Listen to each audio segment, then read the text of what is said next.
આમ આદમી પાર્ટીના રાષ્ટ્રીય સંયોજક અરવિંદ કેજરીવાલ શું કહી રહ્યા છે, જુઓ video. of students for alternative politics. ये alternative politics क्या है और mainstream politics क्या है? आज हमारे देश के सामने बहुत सारी समस्याएं हैं.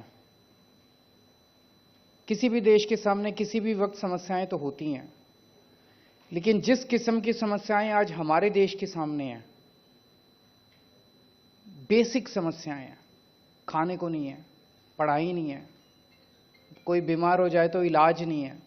75 साल हो गए देश को आज़ाद हुए, अस्पताल नहीं है, दवाइयाँ नहीं है, सड़कें नहीं है, बेरोजगारी है. खुश कौन है? कोई नहीं है.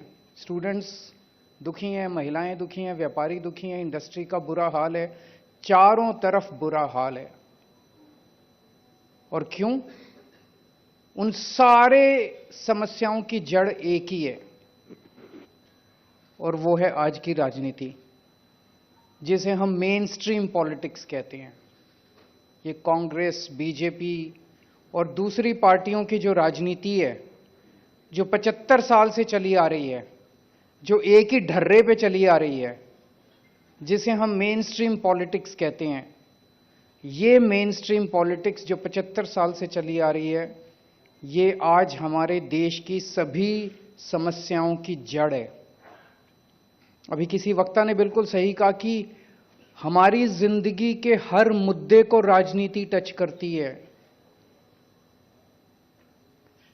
कई बच्चों से बात करो, या मिडिल क्लास के लोगों से बात करो, वो कहेंगे I have nothing to do with politics. You bloody well you should have something to do with politics. ये जो बिजली आ रही है, ये भी राजनीति की वजह से आती है. जब आम आदमी पार्टी की 10 साल दिल्ली में सरकार थी, तो दिल्ली में 24 घंटे बिजली आती थी. आज दिल्ली में पावर कट लगने लगे हैं. तो आपके घर में बिजली आएगी कि नहीं आएगी, इसमें भी राजनीति है. आपको सस्ती बिजली मिलेगी कि महंगी बिजली मिलेगी, इसमें भी राजनीति है. आपको नौकरी मिलेगी, सरकारी नौकरी मिलेगी कि नहीं मिलेगी, इसमें भी राजनीति है.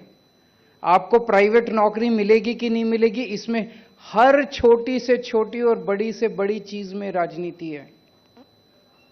You can not stay away from politics. आपको राजनीति का हिस्सा बनना पड़ेगा, राजनीति में इंटरेस्ट लेना पड़ेगा, राजनीति में पार्टिसिपेट करना पड़ेगा.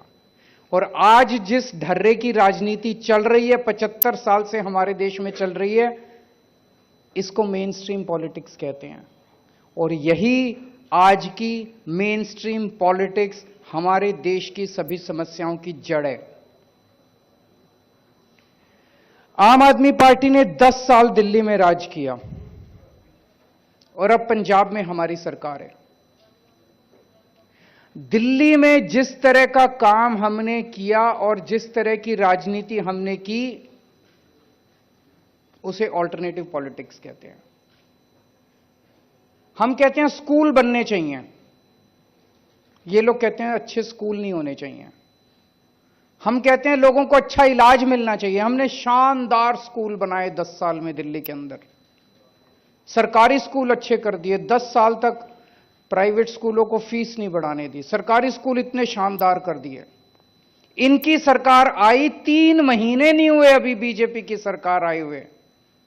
इन्होंने सरकारी स्कूलों का वापस बेड़ा गर्क. मैं सोशल मीडिया पे देख रहा था, बच्चे लिख रहे हैं कि पेरेंट्स लिख रहे हैं, एसओएससी के स्कूलों को बर्बाद करने, जो स्पेशलाइज्ड एक्सीलेंस के जो सबसे शानदार स्कूल होते थे, उनको बर्बाद करना चालू कर दिया.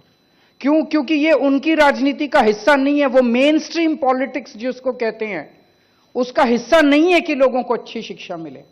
हमारी ऑल्टरनेटिव पॉलिटिक्स का हिस्सा है कि अच्छी शिक्षा सबको मिलनी चाहिए, चाहे गरीब का बच्चा हो, चाहे अमीर का बच्चा हो. हमारे 10 साल के अंदर जब दिल्ली में हमारी सरकार थी, हमने शिक्षा माफिया को कंट्रोल कर रखा. शिक्षा माफिया को ध्वस्त कर दिया दिल्ली के अंदर. बड़ी मेहनत करनी पड़ी, बड़ी धमकियां आई, बड़ा हिम्मत दिखानी पड़ी शिक्षा माफिया के खिलाफ. ये शिक्षा माफिया बड़े बड़े स्कूल, ये छोटे लोग नहीं है जो बड़े बड़े स्कूलों के मालिक हैं, उन लोगों का सामना किया हमने. 10 साल तक प्राइवेट स्कूलों को फीस नहीं बढ़ाने दी. अभी 3 महीने नहीं हुए दिल्ली के अंदर इनकी सरकार बने हुए, और फीस, सारे प्राइवेट स्कूल फीस बढ़ा रहे हैं. बच्चों के पेरेंट्स बाउंसर लगा दिए, जो फीस नहीं देगा उनके बच्चों को स्कूल में नहीं आने दे। ये इनकी राजनीति है, ये मेन स्ट्रीम राजनीति है।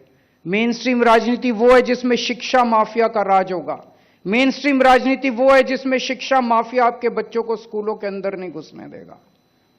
ऑल्टरनेटिव पॉलिटिक्स वो है जिसमें गरीब और अमीर के बच्चों को एक जैसी शिक्षा मिलेगी, चाहे उसके पिताजी के पास पैसे हों चाहे ना।